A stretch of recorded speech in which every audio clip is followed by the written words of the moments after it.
Hare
बोले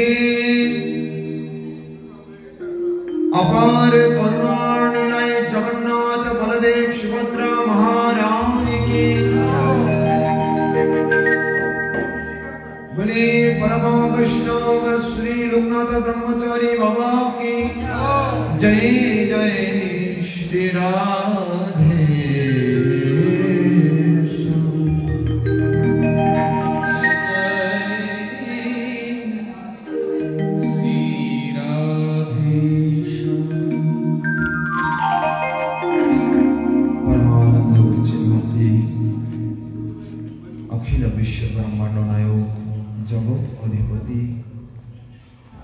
त्रिलोकेश्वर नंदन ब्रजेन भगवान श्री राधा गोविंदेर अशेष कृपाय अशेष अनुकंपाय আমরা সবাই সমবেত হয়েছি পরমধাম মহাপ্রভুর চিন্ময় শ্রীধাম এই শ্রীহট্টের তথা তারই প্রেমাবিষ্ট কৃপাবারি বর্ষণ প্রাপ্ত শন শিবানন্দজির চরণ কমল তার চরণ কমলে বসে শ্রী শ্রী লোকনাথ বাবার अंगके तारी चरण धूलि कणा प्राप्त से सौभाग्य करत श्री पादुका उत्सव महोत्सवे समागत अभागत परम वैष्णवी मंडली सर्वाग्रे विनम्र चित्ते आपनादेर आलोकमय चरण वंदना करछि कृपा करे ग्रहण जिनि अखिल विश्व ब्रह्मांड नायक त्रिलोकेश्वर नंदन ब्रजेंद्र तार अहैतुकी कृपा बारिते स्नात मध्य गुरुपाद पद्म त्रिदंडी स्वामी अस्मदीय शिवदेव विष्णुपाशुर भक्ति प्रपन्न जतिगोस्वामी श्री महात्मनीय चरातुल कुमार जुगल चरणे बोलोन्दित प्रणत निर्मित करছে যিনি যেন कृपा बारी বর্ষণ করেন তদিও যার কৃপা বাড়িতে স্নাত হয়ে আমরা অভিষিক্ত হচ্ছি সেই পরম বৈষ্ণব আমরা অনেকে তাকে অনেক ভাবে জানি সবার আমাদের একমাত্র পরিচিত সেই বাবা শ্রী শ্রী লোকনাথ ব্রহ্মচারী ওনার চরণ পদ্ম বন্দনা করছি যদ্যপি ভগবান শ্রীকৃষ্ণের জন্মাষ্টমী তিথিতে উপলক্ষ করে তিনি আবির্ভূত হয়েছিলেন সেই 1730 খ্রিস্টাব্দের 31 আগস্ট এবং যিনি ধরাধামে অনেক লীলা বিলাস করে সদাম গমন করেছেন 1890 খ্রিস্টাব্দের 1 জুন আমাদের সেই বঙ্গদেশে তথা বাংলাদেশের নারায়ণগঞ্জ জেলা বারোদিতে সেই জায়গায় সৌভাগ্য হয়েছে আমার যাওয়ার বিশ্ব বরেণ্য খ্যাত সেই লোকনাথ বাবা যিনি বাল্যকালে তার মা চাইছিলেন না সন্ন্যাসে দিতে তথাপিও পরবর্তীতে মায়ের আদেশ ক্রমে তিনি সন্ন্যাস গ্রহণ করেছিলেন পিতা রাম নারায়ণ ঘোষাল ছিলেন অত্যন্ত ধর্মপরায়ণ একজন ব্যক্তি এবং মাতা তিনি কমলা দেবীর সন্তান রূপে এই সংসারে তিনি অবতীর্ণ হয়েছিলেন আজকে এই মন্দির হয়তো আমরা পেতাম না আজকে হয়তো তার নাম থাকতো না তিনি যদি সন্ন্যাস না নিতেন তার অলৌকিক লীলা আমরা হয়তো জানতে পারতাম না ধ্যান দেই ভক্তবৃন্দ ওই সময় 1148 সালে সে বাংলায় তিনি তার প্রধান গুরুজি শ্রী শ্রী ভগবান গাঙ্গুলির চরণ পদ লাভ করেন তার পরবর্তীতে তিনি ভগবান গাঙ্গুলি যখন চলে যাচ্ছেন বিশ্বজয় করে তখন তিনি ত্রৈলঙ্গ স্বামী মহারাজের কাছে ওনাকে হস্তান্তর করে দিয়ে গিয়েছিলেন ধ্যান দেই তথা সারা বিশ্বে তিনি মক্কা মদিনা চীন বিভিন্ন জায়গায় তিনি ধর্মকে চর্চা করেছেন সনাতন ধর্মেরই পুনর্চেতনা জাগ্রত করেছেন ধ্যান দেই ওই জায়গায় তার সাথে দেখা হয়েছিল। মক্কায় একজন পীর ছিলেন যিনি 400 বছর যার বয়স ছিল। হঠাৎ করে তার সাথে দেখা হয়েছে। তিনি মৌনভাবে ব্রত পালন করতেন সদা সর্বদাই। তার নাম, ওই পীরের নাম ছিল আব্দুল গফুর। মৌনভাবে পালন করতেন সকল ব্রত অনুষ্ঠান ইত্যাদি, এবং কারো সাথে তিনি দেখা করতেন না। কিন্তু যখন বাবাকে পেয়েছেন সাথে সাথে তিনি তার সাধনা পরিত্যাগ করে বাবার সাথে আলিঙ্গন করেছেন। এটাই তার মহান কৃপা।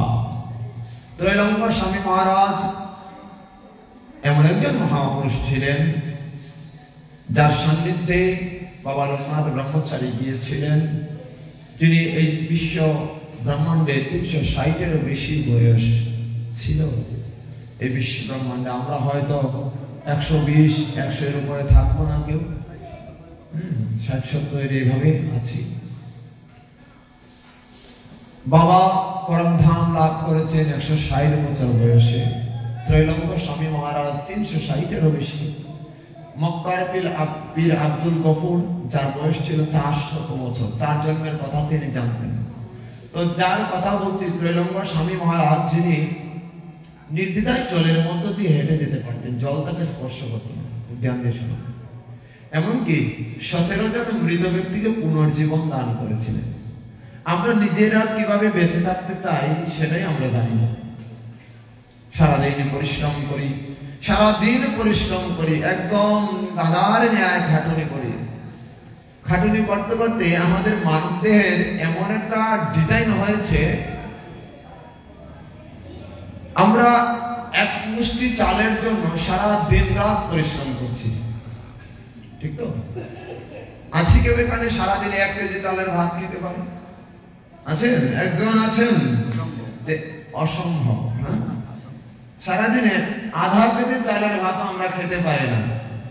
তাহলে এই চালের দাম কতটুকু? তার জন্য আমরা সারাদিন পরিশ্রম করছি। এখন অনুভূতি দ্বারা অনুভূতিকে জাগ্রত করুন। দেখুন, সারাদিন কিন্তু চলছে, খাটুনি করছি, যার যেভাবে রয়েছে পেশা ওইভাবেই করছি, কিন্তু মাত্র আধা কেজি চালের ভাতও আমাদের পেটে ঢুকে না। কিন্তু তার জন্য এত পরিশ্রম, এত কিছু। আর নিচে না খেয়ে ভজন করেছেন সেই লোকনাথ ব্রহ্মচারী। নিচে না খেয়ে ভজন করেছেন। 50 বছর তিনি হিমালয় সাধনায় সিদ্ধি লাভ করেছেন শুধুমাত্র বায়ু আহার করে। ভাবা যায়? বাতাসকে ধরাও যায় না, ছোঁয়াও যায় না, সেই বায়ুকে তিনি আহার করেছেন। আমরা একদিন যদি গতকাল উপবাস গেল, কি নাম যেন, বিজয়া একাদশী। এইখানেই দেখুন, হয়তোবা 10% বাদ দিয়ে বাকি সবাই করেছে, 90% করেছে, 10% করে নাই। তাও একাদশীর দিন যদি আসে, এর আগের দিন মা বাবা সকল কিছু, আরে বাবা কালকে একাদশী রে বাবা, বিশেষ করে আমাদের যে বয়সে যারা আছে বা বৃদ্ধ যারা আছেন তাদের ক্ষেত্রে ওই বাবা মা বলে, বাবা আগামীকাল তো একাদশী, আজকে একটু ভালো করে খান। ধ্যান দিস, অর্থাৎ আগামীকাল একাদশী, আজকে একটু ভালো করে খা। বলেন তো আপনারা, আপনাদের বাচ্চাদেরকে বলেন না, যেদিন একাদশী আসবে, বাবা আজকে তো আর কিছু খেতে পারবি না, একটু বাদাম ভুনা করেছি, এটা খা, একটু ছোলার ডাল দিয়ে একটু রুটি ইত্যাদি করেছে, রাধে রাধে ইত্যাদি ইত্যাদি। একাদশী আসলে যেন আমাদের একদম ভান্ডার খুলে বসে থাকি। এটা একাদশীর প্রসাদ। তো সারাদিন খেলেন, যখন পারণের সময়, যেমন আজকে পারণের সময়, বিশেষ করে পারণের সময় যখন আসলো, তখনও বসলাম আমরা প্রসাদ পেতে। তো মা বলে দিলেন, বাবা গতকাল তো কিছু খেতে পারিস নি রে, আজকে একটু খা। তাহলে উপবাস করলাম কোন দিন? একাদশী হলো কোন দিন? শুধু খাওয়া খাওয়া। আর না খেয়ে ভজন করেছেন, যাকে আমরা পূজা অর্চনা করছি। ধ্যান দিই কতটুকু আমরা খেতে খেতে। মনে রাখতে হবে, যে যত বেশি খাবে তত তাড়াতাড়ি মারা যাবে। যত উপবাস করতে পারে একজন জীব, একটা জীব যত উপবাস করতে পারে, না খেয়ে থাকতে পারে, তত তার আয়ু বাড়ে। যত বেশি খাবেন তাড়াতাড়ি যাবেন। আপনি দেখুন ত্রৈলঙ্গ স্বামী মহারাজ, মক্কার আব্দুল গফুর, আমি তো উদাহরণের মাধ্যম দ্বারা বুঝিয়ে দিচ্ছি, আমাদের সামনে যিনি রয়েছেন পরিবেশন করছেন লোকনাথ ব্রহ্মচারী, না খেয়ে রয়েছেন 50 বছর, আমি তো বাঁচবো না হয়তো 50 বছর, না খেয়ে সাধনা করেছেন। একবার ভাবলে নিজে যদি অনুভূতি করা যায়, অনুভূতি মানে কি? চেতনা প্রবৃত্তিকে জাগ্রত করা, হৃদয়কে জাগ্রত করা, যে হ্যাঁ সত্যিই তো, যদি আমার জীবনে আমার বয়স 60 হয়ে গেছে, আমার 50টি বছর না খেয়ে, ওরে বাবা একাদশী দিন আসলেই তো আমি একদম হাই দাস লেগে যায়। কিন্তু সম্পূর্ণটাই বিপরীত। তাহলে ওনাদেরকে কি বলা যাবে? মহাসাধক। তারা জয় করেছে, লোক জয় করেছে। এইরকম যদি এইরকম এখন আসছে না কেন? আগে তো ওনারা এসেছেন, লোকনাথ ব্রহ্মচারী, অনুকূল ঠাকুরজি, যারা এসেছেন মহাপুরুষগণ। এখন আর মহাপুরুষ দেখা যায় না। কারণ কি হচ্ছে, এখন আর তো ওই প্ল্যাটফর্ম পাচ্ছে না। যেরকম কমলা দেবী মাতা কমলা দেবী রামনারায়ণ ঘোষাল যেভাবে গর্ভটাকে লালিত করেছিলেন, কামনা করেছিলেন ভগবানের কাছে যে আমি এমন একটা সন্তান কামনা করি, আমার 3টি ছেলে 3টি সন্তান রয়েছে তো, কিন্তু আমি কাউকে সন্ন্যাস দিতে পারিনি, আমার একটি সন্তানের প্রয়োজন। হে কৃপা করে হে ভগবান আমায় এই সন্তান প্রদান করো, আমি তাকে ব্রহ্মচারী তৈরি করব, ব্রহ্মচারী বানাবো। আর আমরা সন্তান কামনা করি কিসের জন্য? যে একটা ছেলে সন্তান যদি হয় তাহলে সারা জীবন আমাকে বসে খাওয়াবে। স্বার্থবাদী জগৎটাই তো স্বার্থবাদ, স্বার্থের দুনিয়ায়, এই স্বার্থের দুনিয়ায় আমরা আছি। প্রতিটা পিতা মাতাই তার সন্তানের প্রতি স্বার্থবাদী, ছেলে হোক আর মেয়ে হোক, স্বার্থের জন্য এই দুনিয়া। আপনি একটু থাকালেই, নিচে থাকালেই আপনি বুঝতে পারবেন। এই ভক্তবৃন্দ সেই তার আঙ্গিকেই বলছে যে লোকনাথ বাবা যেভাবে কৃপা করেছেন আজকে এই বিশ্ব ব্রহ্মাণ্ডে, তার কাছে সনাতন, তার কাছে ইসলাম, তার কাছে বৌদ্ধ, তার কাছে খ্রিস্টান, তার কাছে জৈন, ইহুদি সমান, মানুষ মাত্রই সমান একদম। তার একটাই সব থেকে বড় বৈশিষ্ট্য হচ্ছে তিনি সদা সর্বদা কি করেন? মানুষকে সমান চোখে দর্শন করেন। প্রতিটা জীবের মধ্যে তিনি ঈশ্বরত্ব ভাবকে তিনি প্রস্ফুটিত করেন। তার 3টি সব থেকে গুরুত্বপূর্ণ, আমরা জানি তার প্রণাম মন্ত্রের পূর্বে রয়েছে যে রণে বনে জলে অঙ্গলে যেখানে বিপদে পড়িবে বাবাকে স্মরণ করিয়া তিনি রক্ষা করিবে। এই পাওয়ার তার মধ্যে রয়েছে। কিন্তু একটা জিনিস কি লক্ষ্য করেছি, যেমন যারা যিনি প্রধানমন্ত্রী, যেমন বাংলাদেশের যিনি প্রধানমন্ত্রী যিনি হন, তিনি কি নিজে প্রচার করেন যে আমি প্রধানমন্ত্রী, আমি প্রধানমন্ত্রী? কখনোই বলেন না। আপনাদের মাধ্যম দ্বারা তিনি হয়েছেন। ধ্যান দিই, খুব ধ্যান দিয়ে শুনবো। তিনি যে লোকনাথ ব্রহ্মচারী যিনি রয়েছেন, ওনাকে আমরা ভগবানের আসনে দিয়ে দিয়েছি। ধ্যান দিই। কিন্তু তিনি ভগবানের সাধনা করেছেন বিদায় তিনি সেই ভগবত সত্তাটা কিঞ্চিৎ জাগ্রত করেছেন, হৃদয়ঙ্গম করেছেন। কিন্তু তিনি তো ভগবান নয়, তিনি মহাপুরুষ, তিনি শ্রেষ্ঠ মহাপুরুষ আমরা বলতে পারি। কিন্তু যদি আমি ওনাকে ভগবান বলি তবে ভগবানের চরণে অপরাধ হবে এবং ওনার চরণে অপরাধ হবে। তার কৃপা পাবো কি? তার অভিশাপ থেকে বাঁচতে হলে আমাকে অনেক সাধনা করতে হবে। ধ্যান দিন। তার যে বাক্যবান রয়েছে, তার একটি উক্তি রয়েছে, বাক্যবান, বন্ধু বিচ্ছেদ বান, বৃত্ত বিচ্ছেদ বান, এই 3টি বানকে সহ্য করতে পারলে মৃত্যুকেও হারাইয়া দেওয়া যায়। শুনেছেন এটা? বাক্যবান মানে কি? কেউ আপনাদের কোনো কথা বলেছে, আপনি এটাকে ধর, এই কথা ভালো না, বাস মাইনাস করে দিলেন। বাক্যবান। কেউ যদি রূঢ় কথা বলে, যে কোনো কথা বলুক না কেন, সেই কথা বললে আপনি ওই বাক্যটাকে কি করলেন? মাইনাস করে দিলেন, মানে আপনার কানের মধ্যে ঢুকাবেন না, টোটালি ভাবে, সেটাই তিনি বলছেন। বাক্যবান, তারপর হচ্ছে বন্ধু বিচ্ছেদবান। আচ্ছা, আপনার সাথে আপনার স্বামী যখন চলে যায়, আপনাকে ছেড়ে যখন চলে যায়, মারা যাবে, তখন এই বিচ্ছেদটা ধরে রাখার মতো এরকম জগতে খুব কম মায়েরাই রয়েছে, বারবার স্মরণে আসে। কিন্তু ওই সময় যখন মারা গেছেন, ওই সময় ওই জায়গা থেকে ওই জিনিসটা সরাতে হবে, ওনার রাস্তায় চলে গিয়েছে, এতটুকুই ধ্যান দিন।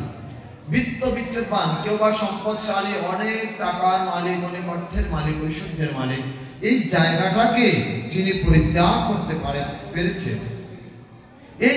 এই তিনটি জিনিসকে যিনি পরিত্যাগ করতে পেরেছে, তিনি কেবল কি করেছেন? তিনি মৃত্যুকে তিনি জয় করে নিয়েছে, তাকে বলা হয় মৃত্যুঞ্জয়। কিন্তু একমাত্র মৃত্যুঞ্জয় পৃথিবীতে কেউ নাই, তার থেকে অধিক কেউ নাই, তিনি হচ্ছেন শিবজি মহারাজ। তাকে মৃত্যুঞ্জয়, মৃত্যুকে পর্যন্ত জয় করে নিয়েছে। মানব জাতির সেটা সম্ভব নয়। একজন মহাপুরুষ আমার দেখা, তিনি হচ্ছেন লোকনাথ ব্রহ্মচারীজি। মৃত্যুকেও তিনি জয় করেছেন, ত্রৈলঙ্গ মৃত্যুকে জয় করে নিয়েছেন। ধ্যান দিন এই কথাগুলো। তা আপনিও সেটা সম্ভব, আমাদের দ্বারা সম্ভব, যদি আমরা ওই আঙ্গিকে ভজন করতে পারি। তিনি যার চিন্তায় নিমগ্ন রয়েছেন, তাকেই যদি আমরা আরাধনা করতে পারি, তবে সম্ভব। তিনি কার আরাধনা করেন না? পরমাত্মার আরাধনা করেন। কারণ পরমাত্মা কি চায়? বস্তু চায়। কি বস্তু চায়? পরমাত্মা শুধু কৃষ্ণ প্রসাদ চায়, কৃষ্ণ কথা চায়, কৃষ্ণ নাম চায়। যেখানে দেখুন, এখানে জয় বাবা লোকনাথ মালিকে হরে কৃষ্ণ মহামন্ত্র লেখা হয়েছে। কেন? আপনারা সবাই নামের আন্ডারে, মানে নামের অন্তর্ভুক্ত রয়েছেন।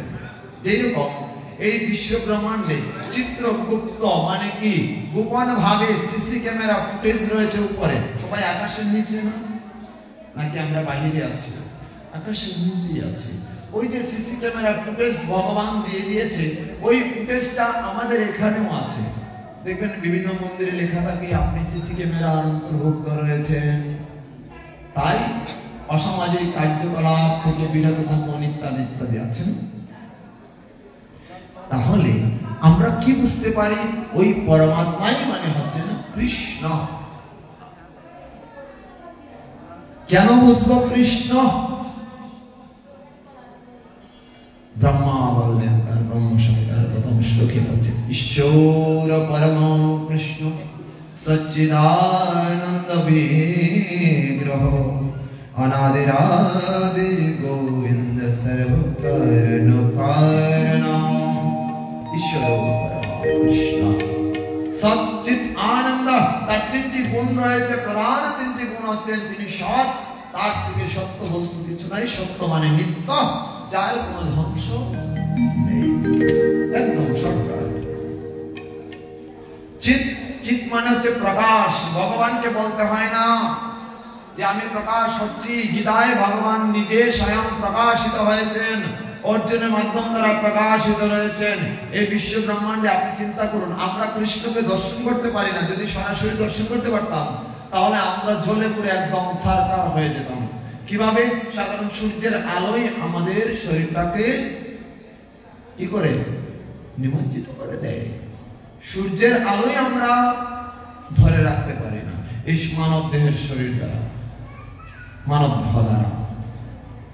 তাহলে আমরা এই বিশ্ব ব্রহ্মাণ্ডের যিনি আলোকবর্তিকা, আলোকদাতা যিনি রয়েছেন, তার আলো আমরা কিভাবে ধরতে পারি? সেই জন্যই বলছেন তার আলো না ধরতে পারে নাম রূপে কৃষ্ণ অবতার। নাম রূপে, নামী আর কৃষ্ণের মধ্যে অভেদ, কোনো ভেদ নেই। তাই বলছেন যে নাম সেই কৃষ্ণ ভজনিষ্ঠা করে, নামের সহিত আছেন আপন শ্রী হরি। এই নাম গ্রহণ করতে করতে জীবন অবসান যদি হয়ে যায়, অনন্যাস চিন্তন তরঙ্গে যেন পড়তে পাশ। শ্রীমদ্ ভগবত গীতায় কিছুক্ষণ আগে যে শুনলাম, সম্মানিত বিযুক্তানাং যোগক্ষেমং বাহায়ং অনন্য চিন্তয়ন্তনাং, যিনি সদা সর্বদা নাম গ্রহণ করে।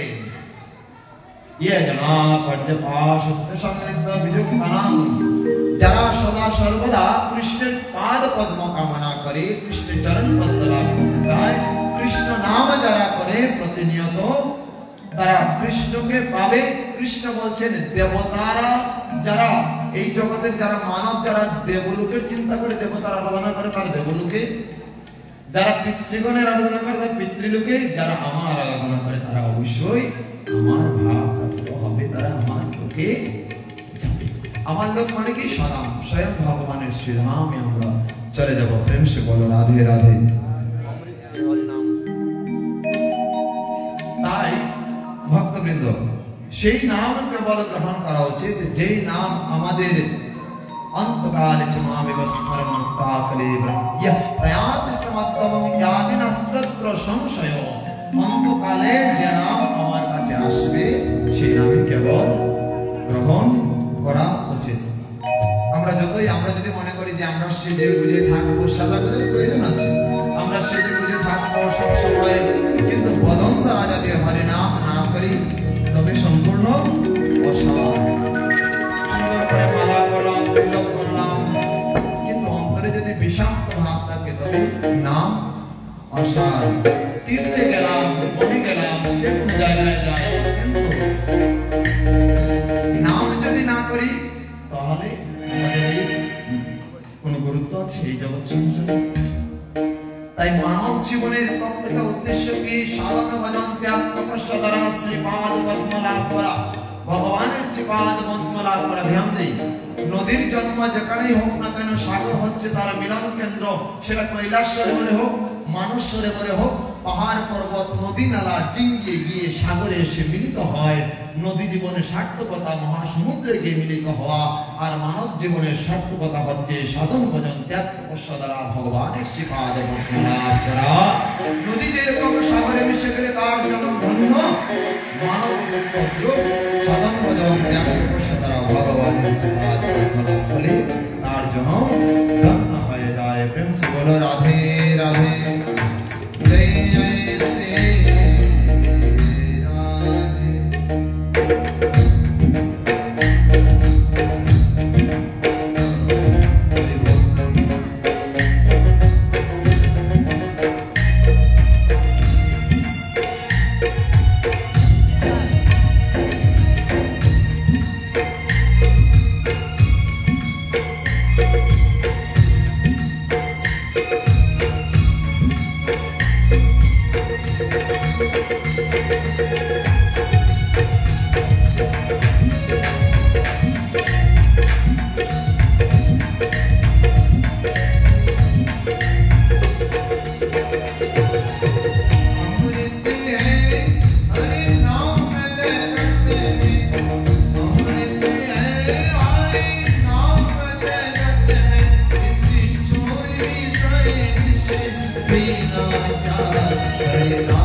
No.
अंग सजावे रस न कर हरि नाम न लावे देह पड़ी रे जावे आई पर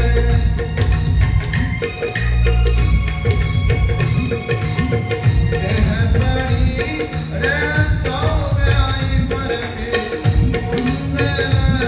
नबी ना क्या हरि नाम नहीं तो जीना क्या हरि नाम नहीं तो जीना क्या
भले हरिनाम संकीर्तन की जय जय श्री राधे।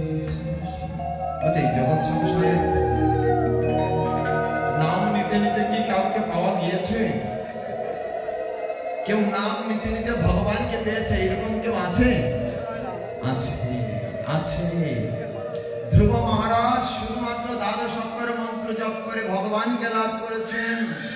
ओम नमो भगवते वासुदेवाय के मंत्र दिएছেন? স্বয়ং নারদ দেবর্ষি শ্রীপাদ নারদ মুনি নাম দিয়েছেন।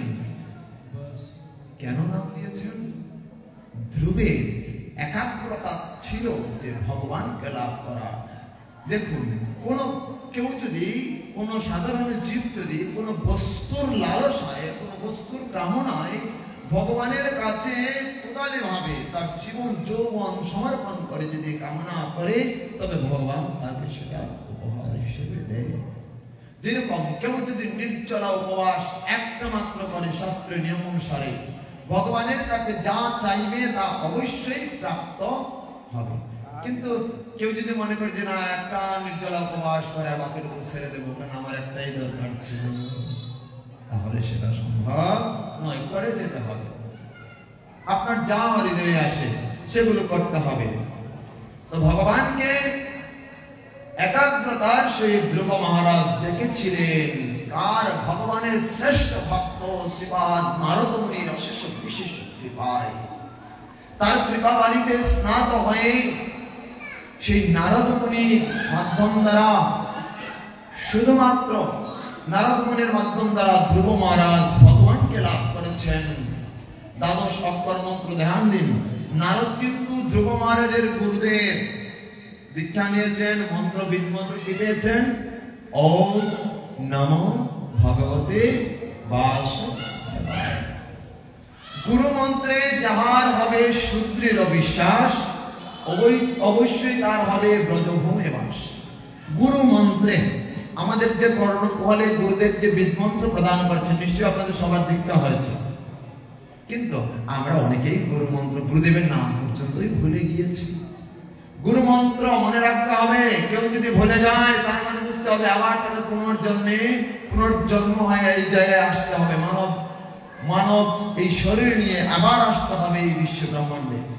ধ্যান দেই ভক্তবৃন্দ। তাই শ্রী গুরুদেব হচ্ছেন এই কলিযুগে আমাদের প্রধান। ভগবানকে আমরা দেখিনি, কিন্তু গুরুদেবকে দেখেছি। তিনি হচ্ছেন সেবক ভগবান, আর সেব্য ভগবান হচ্ছেন স্বয়ং গোবিন্দ। জানতে সেবক আর সেব্য, যিনি সেবা নিজে গ্রহণ করেন তিনি হচ্ছেন সেব্য, তিনি হচ্ছেন গোবিন্দ। আর হচ্ছেন গুরুদেব হচ্ছেন কি সেবক ভগবান। তাই গুরুদেব আসলেন এই কলিযুগে। ভক্তগণ ভগবান যখন চলে গেলেন স্বধামে, তখন ভগবানের কাছে উদ্ধবজি মহারাজ প্রশ্ন করেছিলেন, হে ভগবান, আমি জানি সকা তুমি চলে যাচ্ছ, কিন্তু আগত কলিহত যুগে ভক্তগণ তোমায় কিভাবে পাবে?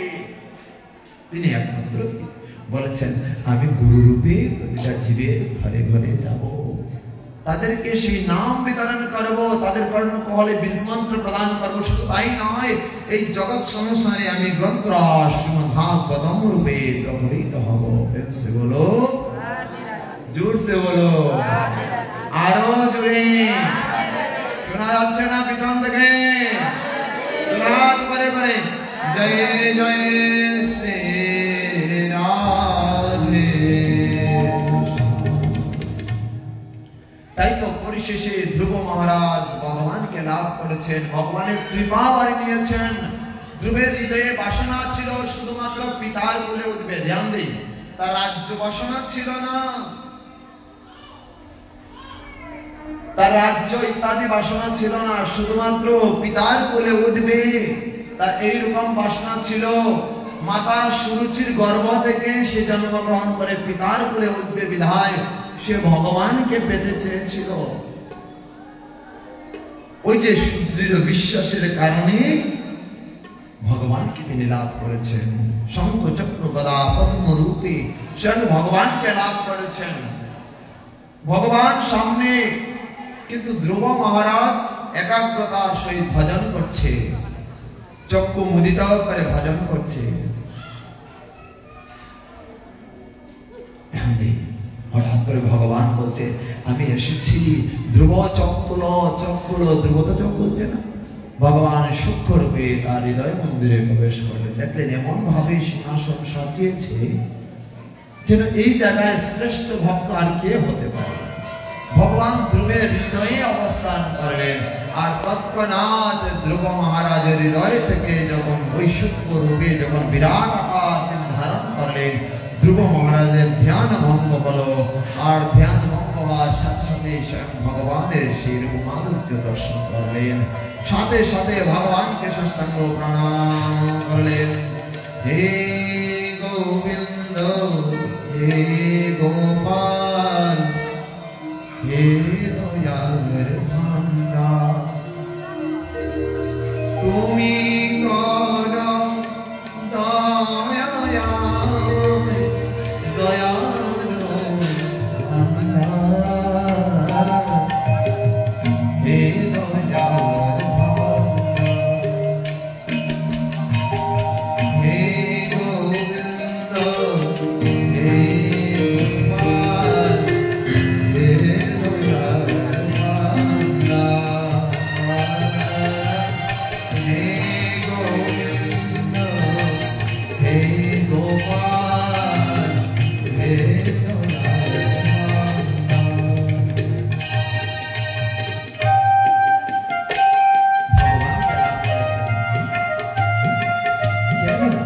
হৃদয়ে তো বাসনা ছিল পিতার কোলে উঠবে। ভগবানকে পাওয়ার সাথে সাথে আমার কিছু চাই না, আমি কেবল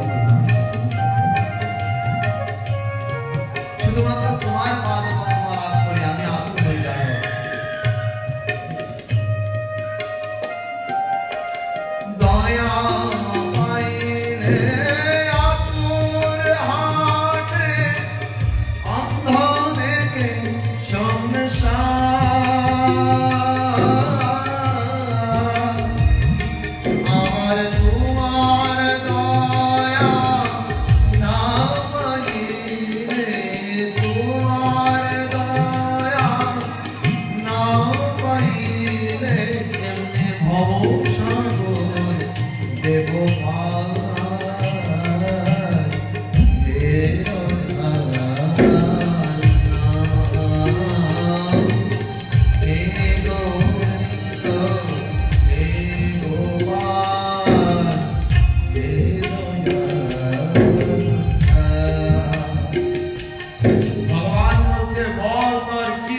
কেউ যদি, যেমন আপনার কাছে যদি প্রধানমন্ত্রী আসে, আপনি যদি প্রধানমন্ত্রীর কাছে আপনি 5 টাকা শুধুমাত্র চান, তার কাছে 5 টাকার কোনো মূল্য আছে? এই জগৎ সংসারে যারা বিত্তবান রয়েছে, যারা বিত্তবান রয়েছে, তাদের কাছে 5 টাকার কোনো মূল্য আছে? বলুন, কোনো মূল্য নাই। যিনি বিশ্ব ব্রহ্মাণ্ডের মালিক, বিরাট, এই বিরাট বিশ্ব ব্রহ্মাণ্ডের যিনি মালিক, তার কাছে আপনি কি চাইবেন? তার কাছে না চাইতেই তো সকল কিছু পাওয়া যায়। ধ্রুব মহারাজ খুব চালু, তো ভক্ত চালু হয় না, আমার কিছু চাই না, আমি তোমার চরণ পাদ পদ্ম চাই, সদা সর্বদা যেন তোমার চরণে থাকতে পারি। কি করলেন তিনি? সেই ধ্রুব মহারাজ কি করলেন? সেই ধ্রুব মহারাজ যখন ভগবানের চরণ পদ্ম প্রাপ্তি কামনা করলেন, সাথে সাথে ভগবান বলেন, আসো আসো ধ্রুব, তোমাকে আমি ওই লোকটি দিয়ে আকাশের উত্তর দিশায় যে ধ্রুব লোকটি ছিল, ওই ধ্রুব লোকটি আমি তোমায় নামে একটা লোকের মালিক হয়ে গেলেন। চিন্তা করে যায়। শুধু তাই নয়, ধ্রুবকে বললেন, যাও এই জগৎ সংসারে সবাইকে মৃত্যু স্পর্শ করে, মৃত্যু দেবতা স্পর্শ করে, কিন্তু আমি তোমায় আশীর্বাদ দিলাম, তোমায় মৃত্যু দেবতা স্পর্শ করবে না। শেষান্তে কি হয়েছিল জানেন? ধ্রুব মহারাজ যখন ত্রিলোক বিজয় করে ফেলেছেন, তার নিজে বুঝতে পারলেন যে না, এটা তো এক প্রকার ইচ্ছা মৃত্যুরই বরদানের মতো, আমি যখন ইচ্ছা তখন মরতে পারি। যেরকম বিশ্ব পিতা সেই শান্তনুর কাছ থেকে ইচ্ছা মৃত্যু বরদান পেয়েছিলেন, আমি যেহেতু ইচ্ছা মৃত্যু বরদান পেয়েছি, এই বিশ্ব ব্রহ্মাণ্ডে আমি নিয়তির ঊর্ধ্বে যেতে চাই না, তাই তিনি কি করলেন? তিনি নিজেকে ভগবানের চরণে অর্পণ করলেন, হে ভগবান, আপনি মৃত্যু দেবতাকে হাজির করুন, আমি চলে যেতে চাই। তার সম্পূর্ণ রাজ্য ভার ইত্যাদি সমর্পণ করে দিলেন। তার পরবর্তী যিনি আছেন তার কাছে নিবেদন করে দিলেন, আর তিনি কামনা করলেন কি? হে মৃত্যু দেবতা আসো। মৃত্যু দেবতা এসে ধ্রুবকে প্রণাম করছে, ধ্রুব মহারাজ আপনি চলুন। বলছে না না না, এভাবে যাব না, তুমি আমায় নিয়ে যাও। বলছে না, আপনাকে স্পর্শ করার অধিকার আমার নেই, তাই আপনাকে প্রণাম করছি, আপনি আমার মাথার উপরে আপনার চরণ দুখানি রেখে আপনি কৃপা করে জয় জয় শ্রীরাম। আরে চিন্তা করি, এরকম যমরাজা এসে যদি আমাদের কাছে উপস্থিত হয়, আসো আসো দিদি, আসো ঠাকুরমা, আসো, আমরা না না যেতে চাই না, এই ছেলে ওই যে অজামিলের কাছে এসেছিলেন না, মৃত্যু দেবতা এসেছিলেন না, সেই অজামিলের কাছে যখন এসেছেন স্বয়ং মৃত্যু দেবতা, হ্যাঁ, বলছে চলো চলো, বলছে না, তার ছোট ছেলের নাম নারায়ণ ছিল, বাচ্চাকে ডাকছে আদরের বাচ্চা, এই নারায়ণ নারায়ণ নারায়ণ, আমায় রক্ষা কর, এদিকে আয় এদিকে আয়। নারায়ণ নারায়ণ নাম উচ্চারণ করতে বাচ্চার নাম নারায়ণ। তিনি শেষে কি প্রাপ্ত হয়েছেন এটা সবাই জানেন, বিধায় আমি একদম সূক্ষ্ম আকারে বলছি। এই অল্প সময়, আমার 2:30টায় শেষ, এই অল্প সময় যদ্যপি প্রোগ্রামে 9:30টায় টাইম, কিন্তু এমন ফার্সি টাইম হয়েছে, বাংলা তো হয়, ফার্সি টাইম হয়ে গেছে। সেই 1:30টার পরে আমরা পাঠে বসলাম। যদ্যপি গতকাল একাদশী ইত্যাদি সমাপন করে ভোরবেলা রওনা দিয়েছি, এভাবে জানলে হয়তো ধীরে ধীরে রওনা দিলে ভালো হতো। এটা আসলে ভক্তদেরও কিছু সমস্যা আছে, কি বাড়িতে সবাই যদি ওনার কর্তাকে না খাইয়ে আসে, তবে বাড়িতে যখন আপনারা এখান থেকে যাবেন ওই জায়গায় ভর্তা করে দিবে। এই জন্য ওনাদেরকেও সন্তুষ্ট রাখা উচিত। প্রেম সে বলো রাধে রাধে। মনে রাখতে হবে, আমাদের প্রতিটা নারীর প্রধান হচ্ছে তার ভর্তা, প্রধান ভর্তাই হচ্ছে তার স্বামী, প্রতিটা নারী। এটা হয়তো আমাদের আগামী একটি অনুষ্ঠান রয়েছে এখানে, শ্রী শ্রী রামনবমী তিথি, ধ্যান দিয়ে শুনুন। এই রামনবমী তিথিও ভগবান রামচন্দ্র এতই কৃপা করেছেন, এই আপনাদের এই মন্দিরে শ্রী লোকনাথ সেবাশ্রম, সেখানে সারাদিন ব্যাপী রয়েছে পিতৃ মাতৃদেবের পূজা রয়েছে এখানে, এমনকি এখানে অধমের পাঠ রয়েছে। এখানে পাঠ দিয়েছে দুপুর 3 ঘটিকায়, বিকাল 3 ঘটিকায়, প্রবচন আবার আসবো এখানে। এখানে এদের বিশাল অনুষ্ঠান রয়েছে। ভগবান রামচন্দ্রের সেরকম সুন্দরভাবে বিগ্রহ স্থাপন করে তারা পুষ্পাঞ্জলি অর্পণ করবে। আপনাদের পিতা মাতাদেরকে নিয়ে আসবেন, এখানে পূজা অর্চনা করা হবে, পুষ্পাঞ্জলি দেওয়া হবে, পিতৃমাতৃদেবের পূজা। এমনকি শ্রীমদ্ ভাগবতম পাঠ এখানে সময় দিয়েছে 3 ঘটিকায়। জানি না ওই সময় হয়তো ভক্তরা পেটে চিউচিউ করবে, ওই সময় আমি আসবো। যাই হোক, ভক্তগণ যে আলোচনায় ছিলাম, তাই আমরা কি করতে হবে, যেরকম নারায়ণ নাম উচ্চারণ করতে করতে তিনি ভগবানের চরণ পদ্ম লাভ করেছিলেন। যমরাজের কাছে যখন নিয়ে গিয়েছেন, যমদূতগণ নিয়ে গিয়েছেন, বলছেন যে না না, যমদূতগণ বলছেন সারা জীবনে অকাশ প্রকাশ করে বেরিয়েছে, ওকে তাই জমানায় নিয়ে যাওয়া, চলো চলো, একদম জ্ঞানাশ্রয় নিয়ে গিয়েছে। আর ওইদিকে বিষ্ণুর দূতগণ পাঠিয়ে যাও, অজামিলকে যাও, রথে আরোহণ করে নিয়ে আসো, বিমান পাঠিয়েছে, দিব্য বিমান পাঠিয়েছে। আর তৎক্ষণাৎ তিনি কি করেছেন, যমরাজের কাছে যখন বিচার প্রাপ্তি যমরাজকে ধর্মরাজ, ধর্মের তিনি প্রধান আচার্য, ধর্মরাজের কাছে, তার মানে ধার্মিক তিনি, যমরাজের কাছে যখন নিয়ে যাওয়া হয়েছে, যমরাজ বলছেন কেউ যদি অন্তকালে যিনি অন্তে ভগবানের নাম স্মরণ করে তিনি অবশ্যই ভগবানের চরণ পদ্ম লাভ করে, এতে সন্দেহ নাই। তাই সে সারা জীবন যা করেছে তা তো একদম নিঃশেষ হয়ে গেল টোটালি ভাবে। এমনকি এখন তার ভগবত চরণ প্রাপ্তি অবশ্যই কাম্য। তাই রথে আরোহণ করে যমরাজ কি করেছেন, নিজে বলছেন যাও, আমার প্রয়োজন, আমার রথটাও নিয়ে যাও।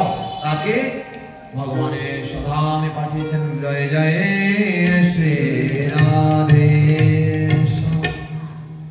তাই ভগবানকে দিতে হবে, কি দিতে হবে, আপনার যা ইচ্ছে, আপনার যা যতটুকু রয়েছে সেইটুকু দান করুন। হরিনাম 16 মালা করেছেন, ভগবানের জন্য 1 মালা করুন, 17 মালা করুন, ভগবান এটা তোমার জন্য, গুরুদেবের জন্য আর 1 মালা করুন, এটা তোমার জন্য।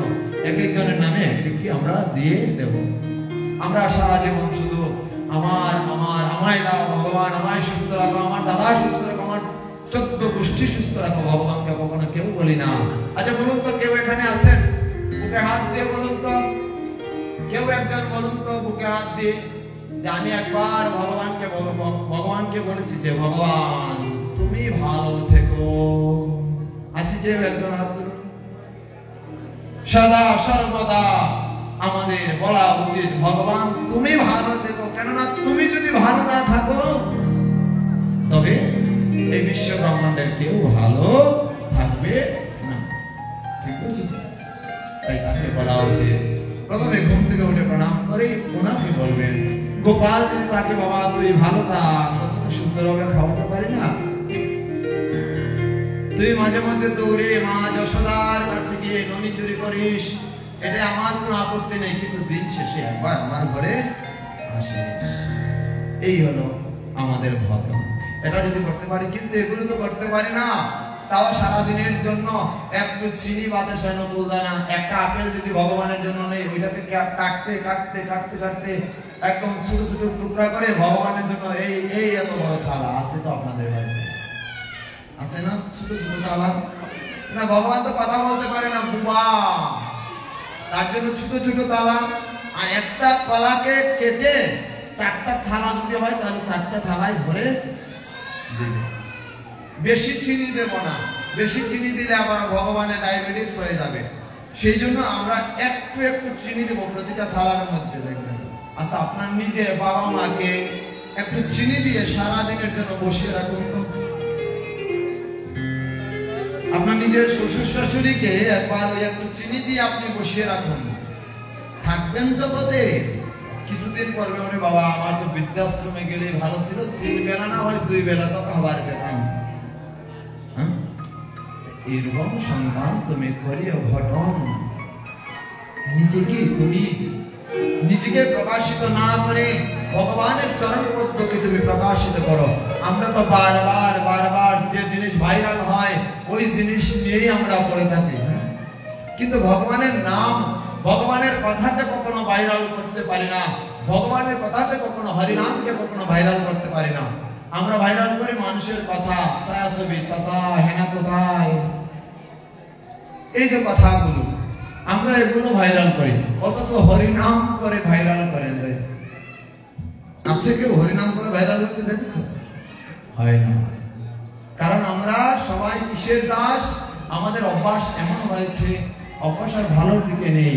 কৃষ্ণ নাম একটু করেন, দেখবেন আপনার পার্শ্ববর্তী দাদা বলছে তুই দেখি সাধু হয়ে গেছস, আপনি বলছেন হরিনাম, আপনাকে কুসুঙ্গি দিয়ে বলছে তুই সাধু হয়ে গেছস, হরিনাম করতে নেই, তার মানে বুঝিয়ে দিল সে নিজেই করে না।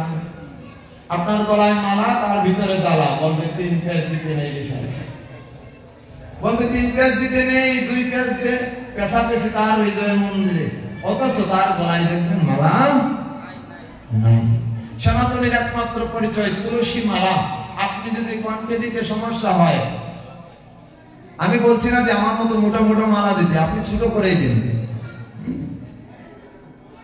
আপনি ছোট করেই মালা দিন, তথাপিও মালা দিতে হবে, লম্বা করে দিন। মনে রাখবেন মালা 2টি জায়গায় শোভা পায়, একটি হচ্ছে কণ্ঠে আর একটি হচ্ছে বক্ষে। এই জন্যই গুরুদেবের বক্ষে তুলসীটা দেয়া হয়। এই হচ্ছে ভিতরের কথা।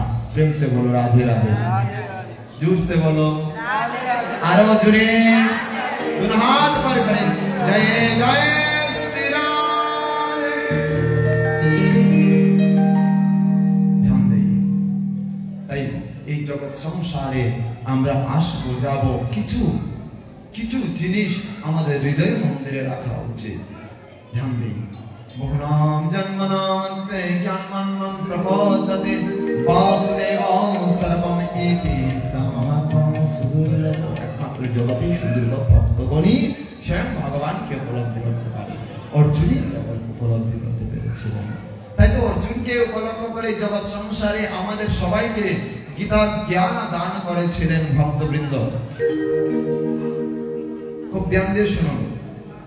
তাই আমাদেরকে দান করেছেন মানে কি, আমরা সেটা গ্রহণ করব। কিছুক্ষণ আগে আমার পূর্ববর্তী যিনি এই যে অষ্টাদশ অধ্যায় তিনি প্রবচন করেছেন, খুব সুন্দরভাবে উচ্চারণ ইত্যাদি করেছেন, যদ্যপি করেছেন কিন্তু ভক্তের সংখ্যা কম, ভক্ত বাড়াতে হবে। এই কিছু কয়েক মাস হয়তো পূর্বে এখানে প্রবচন হয়েছিল, কবে আমি এসেছিলাম, কবে জানি,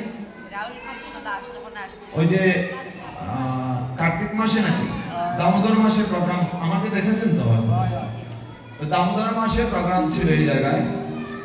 যতটুকু ওই প্রোগ্রাম দেখে তারা আজকে তিনি সেটা নির্ধারণ করেছেন। তো ভক্তবৃন্দ, আমি সেটাই চাই, এরকম ভক্ত নয়, ভক্ত যেন একদম পুরো ভরপুর থাকে। ভক্ত যত বেশি হবে, হরি কথা তত সুন্দর হবে, তত মাধুর্য মণ্ডিত হবে, আমাদের হৃদয় মন্দির শান্ত হবে। কেননা এই কথা এমনই কথা, অমৃত কথা, তব মুখামৃতম তপ্ত জীবন কবির কল্মষাং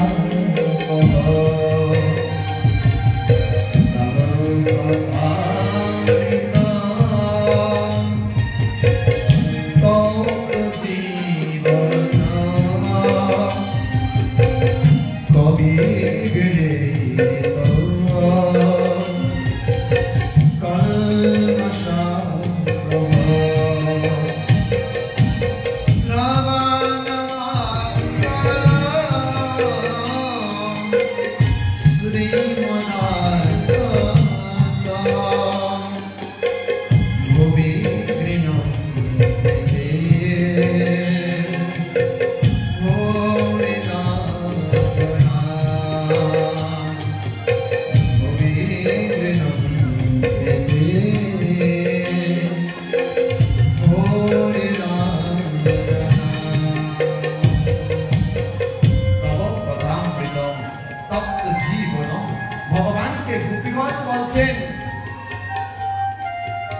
অধ্যায় গোপীগীত, শ্রীমদ ভাগবতের কত অধ্যায়? গোবিন্দ দশম স্কন্ধের কত অধ্যায়?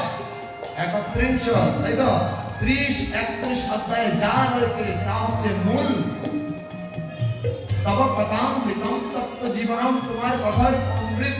গোপীগণ বলছেন তোমার কথার অমৃত যারা আস্বাদন করে, তত্ত্ব জীবনম, সংসার তত্ত্ব সাগরে যদি নিমজ্জিত থাকে, কবি বিড়িতম পদম চাপহম, তোমার কথার অমৃত শুধুমাত্র শ্রবণ করার সাথে সাথেই তারা অচিরেই উদ্ধার হয়ে যায়। প্রেম সে বলো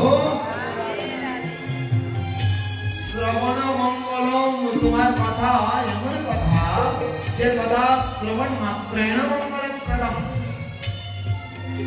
তোমার কথার সেই অমৃত যারা পিবতম পান করেছেন। শ্রবণ মঙ্গলম শ্রীমদ আলাপনম ভুবি গৃহীতে হরিদাসনা, একমাত্র সেই পান করতে পেরেছে যারা তোমায় কেবল উপলব্ধি করতে পেরেছে। কেননা সেই শাস্ত্র হচ্ছে নিগম শাস্ত্র। শ্রীমদ ভাগবতম প্রথম স্কন্ধ প্রথম অধ্যায় 3 নং শ্লোকে কি বললেন?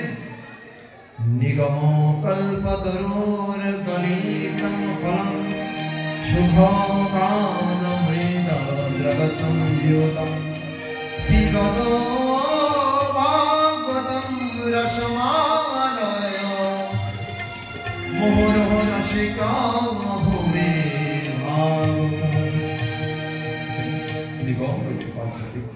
নিগম কল্প তরুর গলিতম ফলম। শাস্ত্র দুই প্রকার, একটি হচ্ছে আগম, একটি হচ্ছে নিগম। এই কথাগুলো আমরা আগামী দিন শ্রবণ করার প্রয়াস করব। শাস্ত্র দুই ভাবে কিভাবে শ্রবণ করব সেটাও রয়েছে। একটা হচ্ছে আগম শাস্ত্র, একটা হচ্ছে নিগম শাস্ত্র। যারা আমার ফেসবুকে রয়েছেন জানবেন, ফেসবুকে যারা বন্ধুগণ রয়েছেন, শ্রীকৃষ্ণ বল্লভ দাস বাংলায় সেই আইডি শ্রীকৃষ্ণ বল্লভ দাস লেখা রয়েছে, তারা আগামী আলোচনা শুনতে পারবেন। আগামীকাল রয়েছে সেই ব্রাহ্মণবাড়িয়া জেলায় শিবপুরে, সেই জায়গায় আমরা সেই শাস্ত্র আলোচনা করব। শাস্ত্র দুই প্রকার, একটি হচ্ছে আগম নিগম কল্পতরুর, আর একটি হচ্ছে নিগম। নিগম মানে কল্প বৃক্ষের ফল। কিরকম? খেজুর গাছ দেখেছেন সরাসরি খেজুর থেকে রস পড়ে না, তো আপনি ঢাললেন। আচ্ছা, এটাকে কেউ যদি চায়, এখন তো বর্তমানে এমন প্রযুক্তি হয়েছে খেজুর থেকে নিজে নিজে ছোট ছোট রস তৈরি করে, ডুপ্লিকেট রস। কিন্তু ওইটা যে নিগমরূপী কল্প বৃক্ষের ফল, সকল শাস্ত্র মন্থন করে পেট পায়খানারও একখানা পার্ট কয়টি? 4টি। এই 4টি বেদকে মন্থন করে নিগমরূপী কল্প বৃক্ষের ফল, সেটা হচ্ছে শ্রীমদ ভাগবতম। নিগম কল্পতরু গলিত ফল, এমন গলিত ফল শুধুমাত্র পান করলে, মুখের মধ্যে দিলেই ভিতরে ঠাস করে চলে যায়, থাকবে। নিগম কল্পতরুর গলিত ফলম সুখম মুখাদম প্রিয়তম সংযুতম। এমন একজন কে তিনি? বলে শ্রী সুখদেব গোস্বামী পাদের ন্যায় নিষ্কিঞ্চন বৈষ্ণব, যার হৃদয়ে বিন্দুমাত্র কামনা নেই, যিনি জন্মগ্রহণ করার সাথে সাথে নারীটাকে গলার মধ্যে পেঁচিয়ে এইভাবে কাঁধের মধ্যে ঝুলে দৌড়াতে আরম্ভ করেছেন, একদম উলঙ্গ হয়ে। পিতা ডাকছে, দাঁড়া দাঁড়া পুত্র পুত্র পুত্রেতি তন্ময়া তয়া তরু হবিনেদু, ডাকছে তোরা দাঁড়া দাঁড়া পুত্র দাঁড়া। তরুগণ উত্তর দে তরু হবিনেদু স্তং সর্বহৃদয়ং মণিমান তস্মি, বললেন সে তোমার পুত্র নয়, পুত্র নয়। আচ্ছা, এইরকম পিছন দিক দিয়ে ব্যাসদেব যাচ্ছে, নদীর মধ্যে স্নান করছিল কিছু রমণীগণ, তারা ব্যাসদেবকে দেখেই কাপড় ছড়িয়ে দিল, কিন্তু সুখদেবের মতো এরকম উলঙ্গ একটি ছেলেকে দেখেও তারা কাপড় জড়ালো না। কারণ কি? কারণ সুখদেব গোস্বামী পাদ হচ্ছেন টোটালি ভাবে এই জগৎ থেকে আলাদা, আর তিনি যতই বৃদ্ধ হন কাম ক্লেশে জর্জরিত রয়েছেন, আর তিনি কামেরও ঊর্ধ্বে, কামিনী কাঞ্চনেরও ঊর্ধ্বে, এই জগৎ সংসারেরও ঊর্ধ্বে রয়েছেন সুখদেব গোস্বামী পাদ। এইরকম নিষ্কিঞ্চন বৈষ্ণব যদি সে পিবতম ভাগবতম রসমালয়, রসের একদম ভান্ডার, আলয় মানে কি ঘর, আর বৃহৎ আকারে সেই বিহালয় রসমালয় মুহুর্মুহু রসিকা ভুবি ভাবুকা।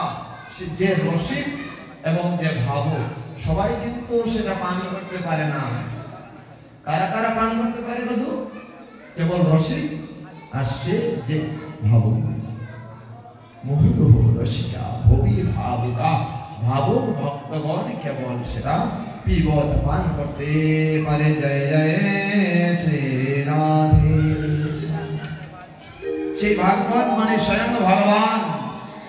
আমাদের সময় নেই চলে যাবে, তাই আমরা শেষ প্রান্তে চলে এসেছি। পরিশেষে যে কথাটি বলছি, আমরা যারা কীর্তন ইত্যাদি পাঠ কীর্তন ইত্যাদি পরিবেশন করি, সেই রসমালয় ভাগবতের পন্থায় আপনি নিজেকে পরিবর্তন করতে হবে। বাচ্চাকে শান্ত রাখতে হবে। ভাগবতের পন্থায় নিজেকে পরিবর্তন করতে হবে। যদি নিজেকে ভাগবতের পন্থায় পরিবর্তন করতে পারে, তবে এর থেকে শ্রেষ্ঠ আর কিছু হতে পারে না। আপনাকে কেউ একজন উপদেশ দিল, তার থেকে আপনি সব থেকে বেশি আপনি উপকৃত হবেন। সেই জায়গায় যদি আপনি শ্রীমদ্ ভাগবতম শাস্ত্র সেটা কলিযুগে সেই শাস্ত্র যদি কেবল বিবাদ করতে পারেন, মানে পান করতে পারেন, প্রতিদিন নিত্যম ভাগবতম শাস্ত্রম, কেউ যদি নিত্য শ্রীমদ্ ভাগবতের অর্ধ শ্লোক বা পাদ শ্লোক, অর্ধেক শ্লোক অথবা তার থেকে একটা শব্দ যদি উচ্চারণ করে, তথাপি সে সহস্র দানের ফল লাভ হয়ে যায়। বলছেন সহস্র গাভী দান করলে যে ফল হবে সেই ফল হয়ে যায়। প্রেম সে বলো, তাহলে জোর সে বলো, তাহলে দুনো হাত করে করে বলো জয় জয় শ্রী। সর্বোপরি সেই শাস্ত্র যারা আলোচনা করবে তাদের হৃদয়ে সেই চেতনা প্রবৃত্তি জাগ্রত হবে। কোনটি? মহাপ্রভু যে শ্লোক, প্রথম শ্লোক বলেছেন, কোন শ্লোক বলেছেন? যে চেতনাকে জাগ্রত করা, চিত্তের ময়লাকে দূরীভূত করা, সেটা হচ্ছে চেতদর্পণ মার্জনম ভব মহাদাবাগ্ন নির্বাপনম। খুব ধ্যান দিয়ে শুনতে হবে।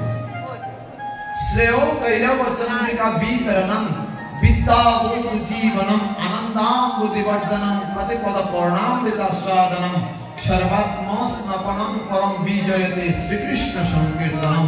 কেবল সেই সংকীর্তন যজ্ঞের যারা আয়োজন করবেন তাদেরকেও চিত্র দর্পণকে মার্জন করতে হবে, ঘোষাতে হবে। বাসনে যেই রকম, যেমন ঝকঝক বাসনে যদি কালি পড়ে থাকে, নোংরা পড়ে থাকে, তবে সেই বাসনকে পরিষ্কার করতে হলে যেই রকম আমাদের হুইল পাউডারের প্রয়োজন আছে, ভীম বারের প্রয়োজন আছে,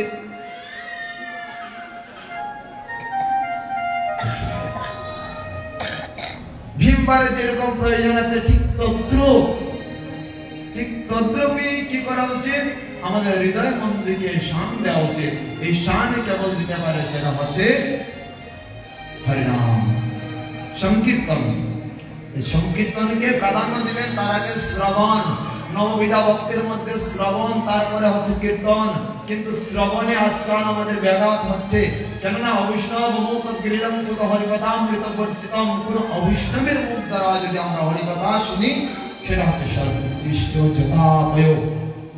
দুগ্ধ আমাদের শরীরের জন্য পুষ্টিকর না? বলুন, পুষ্টিকর তো? দুগ্ধের মধ্যে যদি সর্প মুখ দেয় তাহলে কিরকম পুষ্টি হবে? মানে সেটা বিষ থেকেও, সর্পের বিষ থেকেও সেটা বিষাক্ততর হয়ে যায়। সেই বিষ যারা পান করবে তারা তো একদম সাথে সাথে বলো হরি হরি বল, বলো হরি হরি বল হয়ে ক্যামেরা তোলা শ্মশানঘাটে চলে যাবে। ঠিক তদ্রুপি অবৈষ্ণবের মুখে যদি কেউ হরি কথা শ্রবণ করে, বলছে নাম যদিও আমাদের হৃদয়ের জন্য পুষ্টিদায়ক, তথাপি কেউ যদি অবৈষ্ণবের মুখে হরি কথা শ্রবণ করে, সর্বোচ্চিষ্ট যথাপয়, সর্পের সেই উচ্ছিষ্ট অর্থাৎ দুগ্ধ পেলে আমাদের যেরকম অবস্থা হবে, ভজনের এরকম অধঃপতন হয়ে যাবে। প্রেম সে বলো রাধে রাধে। যারা কীর্তনিয়া, যারা পাঠক, তাদেরকে আমরা ওইভাবে নিয়ে আসবো। বিশেষ করে কীর্তনের আসরে যাতে পান, বিড়ি, সিগারেট ইত্যাদি আমরা না খাই, কীর্তনের মধ্যে মৃদঙ্গ নিয়ে যাতে ওইগুলো আহার না করি, ওই দিকে কমিটি বৃন্দেরও দৃষ্টিকোণ রাখা প্রয়োজন। ধ্যান দেই। আমরা 4 দিন ধরে কীর্তন যদি অষ্টপ্রহর হয় তাহলে 4 দিন ধরে ভক্তগণ 5 দিন ধরে নিরামিষ খায় তো, কিন্তু যিনি কীর্তনে যার মুখ থেকে শ্রবণ করছে তিনি হয়তো রফিক মিয়ার হোটেলের সানা পেঁয়াজে খেয়ে এসে আপনাকে কীর্তন শ্রবণ করাচ্ছে। হয়তো দেখবেন বিরিয়ানি না খাইলে তার গলায় রসই আসে না, আছে না এরকম? এরকম অনেক পোস্ট ভাইরাল হয়েছে। এগুলোকে পরিত্যাগ করতে হবে। অন্ততপক্ষে আপনি নেশা গ্রহণ, গাঁজা গ্রহণ আর সুদপুরি হন না কেন, কিন্তু কীর্তনে আসলে সেটা পরিত্যাজ্য। মুখ খুলি করে বসতে হবে, এমনকি শ্রোতাদেরও তাই হওয়া উচিত। মন একটি, আপনি পান চাবাবেন নাকি হরিকথা শুনবেন? বলুন, মন কয়টি গো? 2টি। একটি হচ্ছে পান চাবানোর জন্য মন, আর একটি হচ্ছে হরিকথা শোনার জন্য। আমাদের 2 মন। এক মনা যখন হবেন ধ্রুবের ন্যায় ভগবানকে পাবেন, আর এক মনা না হলে ভগবানকে পাওয়া যাবে না। আমি এক মনা হয়ে মহাদেবের আরাধনা করুন, এই যে শিব চতুর্দশীর কথা দিদা বলে গিয়ে গেলেন। হ্যাঁ, শিব চতুর্দশী কবে জানি? অনেকে করবেন। 2টি মত রয়েছে, ধ্যান দিয়ে 2টি মত রয়েছে এখানে। কেউ যদি স্মার্ত মতে করতে চায়, স্মার্ত মতে যারা দীক্ষিত রয়েছেন তারা অবশ্যই 26 তারিখে করবেন, 26 ফেব্রুয়ারি বুধবার। আর যারা গোস্বামী মতে করছেন তারা করবেন 27 ফেব্রুয়ারি বৃহস্পতিবার। বিষয় ক্লিয়ার? যারা গোস্বামী পাদ পদ্মের আরাধনা করেন, আপনার গুরুদেব যদি গোস্বামী হয়ে থাকেন সেই মতকে তিনি প্রাধান্য দেন। তথাপিও আপনি কোন তারিখে করবেন? 27 তারিখে অবশ্যই করবেন, সেটা হচ্ছে বৃহস্পতিবার। পালনের সময় হয়তো 7:25 এইরকম একটা পালনের সময় রয়েছে শুক্রবারে। আমার সেটা পোস্ট রয়েছে আমার সেই ফেসবুকে, আপনারা ঢুকে পুরো ভিডিওটা, আপনারা 5 মিনিটের অথবা 4 মিনিট 42 সেকেন্ডের একটি ভিডিও রয়েছে, আপনারা সেটা দেখলে টোটালি ক্লিয়ার হয়ে যাবেন। শ্রীকৃষ্ণ বল্লভ দাস লিখলেই বাংলায় পাবেন, ঢুকলেই আপনারা সেটা দেখতে পারবেন টোটালি ভাবে। তাই এই মহাদেবের ব্রত করলে কি হয়? আপনি বিবাহিত, অবিবাহিত, বৃদ্ধ, যৌবনপ্রাপ্ত, বাচ্চা যে হন না কেন, মহাদেবের ব্রত করলে কৃষ্ণ কৃপা পাওয়া যায়। যারা হরিনাম করেন, হরিনামের আগে হরের পূজা করতে হবে। মনে রাখবেন, প্রথমে হরি নয়, প্রথমে হর তারপরে হরি। প্রেম সে বলো বলে শিবজি মহারাজ কি। কেননা সে যার আঙ্গিনায় আমরা এসেছি তিনিও তারই উপাসক ছিলেন। মহাদেবের অনেক বছর মহাদেবের আরাধনা করেছেন, মায়ের আরাধনা করেছেন। মনে রাখতে হবে ভক্তবৃন্দ। তাই শেষাংশে আমরা ভোজনের মাধ্যম দ্বারা চলুন আমরা দেবকে ভজন করে আমাদের পাঠে বিশ্রাম দেব। ভক্তবৃন্দ, এটা মহা বৈষ্ণব ব্রত। আপনারা বৈষ্ণবী ব্রত বুঝতে পারেন, সেটাও বলতে পারেন। আবার এই জায়গায় কোনো বয়সের বিচার বিবেচনা নেই। যে কেউ আপনারা সেই মহাদেবের মাথায় জল দিলেই সেই কৃপা পাচ্ছেন। দুদ্রা ফুল অথবা আকন্দ ফুল অথবা পদ্ম ফুল, পদ্ম ফুলের বীজ, নীলকণ্ঠ, কাঠমালতি আছে না একটা, যে ফুলের মধ্যে গন্ধ নেই, সুগন্ধ নেই, এই ফুল মহাদেব গ্রহণ করেন। মনে রাখবেন, সুগন্ধযুক্ত পুষ্প গ্রহণ করেন না। কেননা তার শরীরে সদা সর্বদা, শ্মশানে থাকে না দাদা, দাদা শ্মশানে থাকে, সদা সর্বদা শরীরে ছাই বস্ত্র পরিধান করে, তো তিনি তো স্প্রে ইউজ করেন না, কোনো সেন্ট নাই শরীরে। বিদায় তিনি কি পছন্দ করে? নীলকণ্ঠ, আকন্দ, এই যে পুষ্পগুলো রয়েছে, অপরাজিতা, এগুলো অর্পণ করবেন। ত্রিপাতাযুক্ত যে একটি পত্র রয়েছে, সে বিল্লপত্র অর্পণ করুন। কারো কেউ যদি না পেয়ে থাকেন সে বিল্লপত্র আপনি অন্ততপক্ষে একটি পাতাও যদি থাকে, বিল্লপত্র আপনি মহাদেবের মাথায় দিয়ে দিবেন, এতেও মঙ্গল হবে। কেউ যদি বিদেশে থাকেন তিনি কিভাবে পালন করবেন?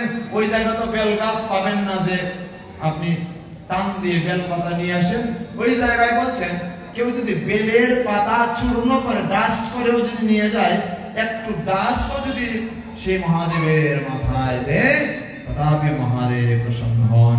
তিনি বেশিতে প্রসন্ন নয়, তিনি অল্পে প্রসন্ন। তার নাম আশুতোষ। তিনি অল্পেই প্রসন্ন হন। তার অনেক নাম রয়েছে, তার কণ্ঠে বিশ্ব ব্রহ্মাণ্ডকে রক্ষা করার জন্য তিনি কণ্ঠের মধ্যে বিষ ধারণ করেছিলেন। সবাই তো বিষ নিতে চায় না, সবাই সুখে থাকতে চায়। এই জগতের সবাই সুখে থাকতে চায়, কিন্তু এই জগতের সকল বিষয় বিষকে স্বয়ং মহাদেব তার কণ্ঠে ধারণ করেছিলেন, বিদায় তার কণ্ঠ নীলাভ হয়েছিল। তার নাম হচ্ছে নীলকণ্ঠ। প্রেম সে বলো রাধে রাধে। এটা হচ্ছে তত্ত্ব। তত্ত্ব বলার সময় নেই, চলুন আমরা মহাদেবের চরণে পুষ্পাঞ্জলি দিই। আগামীতে রাম কথা হবে, সেই রাম কথায় আপনারা আসবেন। তারপরে কয় তারিখে? সেটা হচ্ছে 6 এপ্রিল, 23 চৈত্র 6 এপ্রিল বেলা 3 ঘটিকায় হরিকথা রয়েছে এইখানে। সেই রাম কথা আমরা আস্বাদন করব, প্রয়াস করব ভগবানের সেই দিব্য কথাও আস্বাদন করার। চলুন তাহলে আমরা একটু এত সময় ধরে বসে আছি, এবার একটু শরীরটাকে একটু চাঙ্গা করে নেই। কিভাবে? নৃত্য করে। राधा को नाम अनमोल बोलो, राधा को नाम अनमोल बोलो।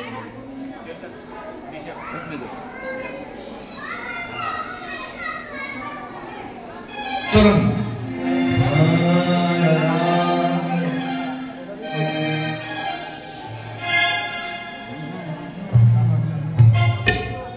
নৃত্য করতে চাই, এদিকে একটু হাত দেখি তো, আমি গনি। আর যারা যারা নৃত্য করবে না, ওই যে দেখতেছেন পরিচিত সিস্টেমে আছে। চলুন সবাই দাঁড়িয়ে নাকি বসে বসে নৃত্য দাঁড়িয়ে করা উচিত। যারা যারা আমার সাথে যোগাযোগ করতে চান, এখানে নৃত্যের ফাঁক দিয়ে এসে আপনারা কাজ নিতে পারেন। চলুন, রাধে রাধে।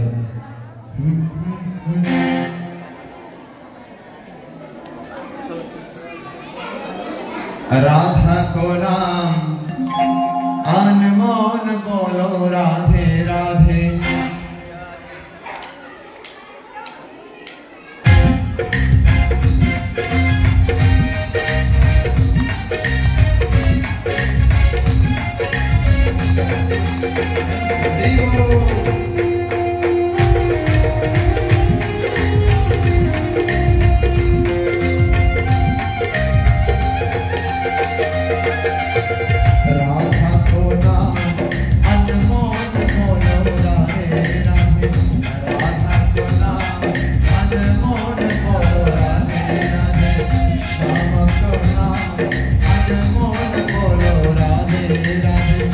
श्याम को नाम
बोलो राधे राधे श्याम करना अनमोल बोलो राधे राधे हरि बोल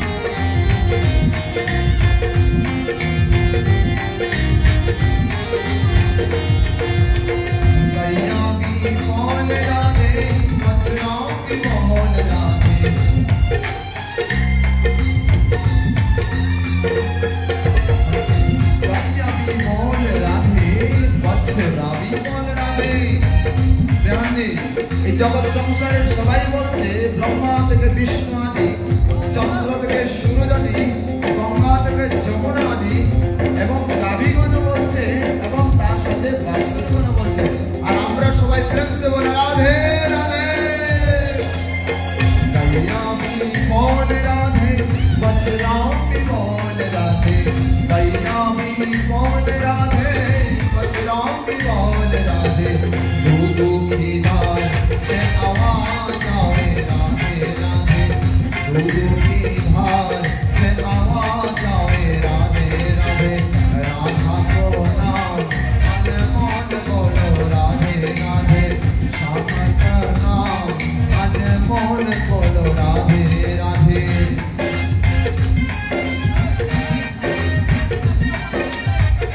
সবাই হাতে ধরে দিব জুড়ে জুড়ে একদম দেখি তো ইনস্ট্রুমেন্ট ছাড়া শুধু হাতে তালি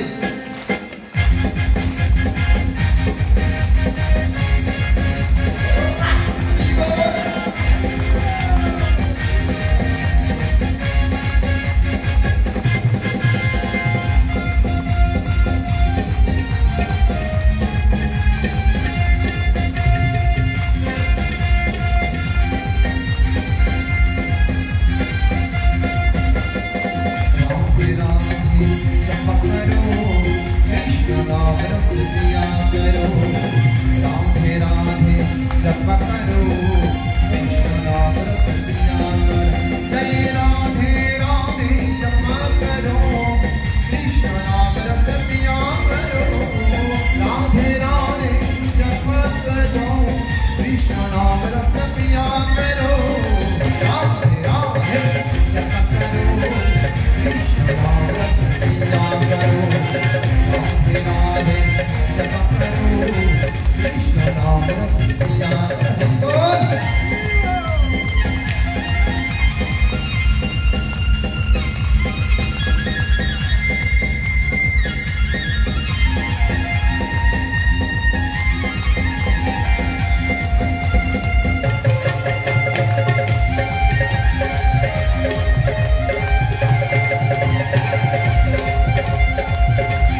जिया करो राधे राधे जपा करो जय राधे राधे जपा करो कृष्ण नाम रस पिया करो राधे राधे जपा करो कृष्ण नाम रस पिया करो राधे राधे जपा करो कृष्ण नाम रस पिया करो राधे राधे जपा करो कृष्ण नाम रस पिया करो राधे श्याम राधे श्याम राधे श्याम राधे श्याम राधे श्याम राधे श्याम राधे श्याम राधे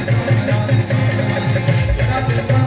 राधे श्याम राधे राधे श्याम राधे श्याम राधे राधे श्याम राधे श्याम আপনারা সবাই কীর্তন শ্রবণ করবেন, তারপর প্রসাদ পাবেন, আপনারা যাবেন। রাধে সবার মঙ্গল হোক।